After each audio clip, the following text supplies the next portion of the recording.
प्रतिरोधों का संयोजन या समूहन, कॉम्बिनेशन ऑफ रेजिस्टेंस।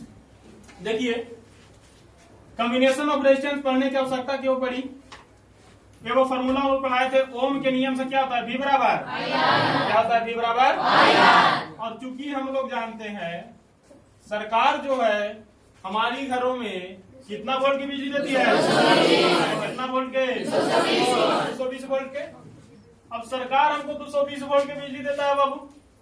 अब देखो हमारे घरों में खाली एक ही उपकरण तो नहीं लगा रहता है, बल्ब लगल है, पंखा लगल है, फ्रिज लगल है, कूलर है, एसी है, सब चीज प्रकार के लगल है। अब किसी में ज्यादा विद्युत धारा की आवश्यकता है, किसी में विद्युत धारा की आवश्यकता है। अब 220 बराबर I गुने R यदि हम करेंगे, यदि हम I बढ़ाएंगे तो R कमाएंगे तब ना 220 होगा। कहे कि 220 जो है एकदम फिक्स है। क्या है?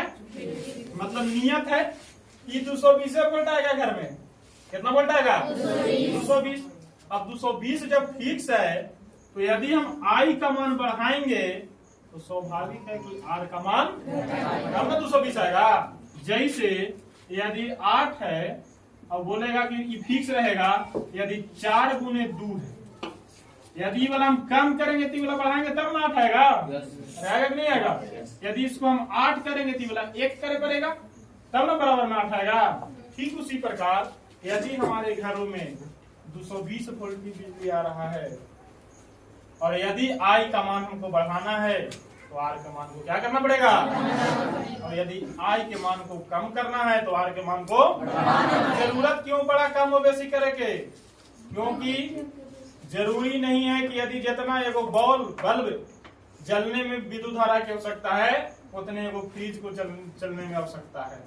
कहने का मतलब है कि यदि अलग अलग उपकरण लगा हुआ है घरों में तो सभी उपकरणों को चलने के लिए अलग अलग विद्युत धारा की आवश्यकता पड़ती है।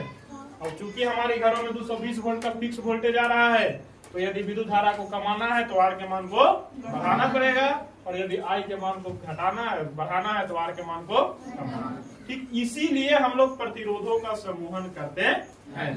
समझ में आया? प्रतिरोधों का समूहन क्यों करते हैं? प्रतिरोधों का संयोजन क्यों करते हैं? इसीलिए करते हैं।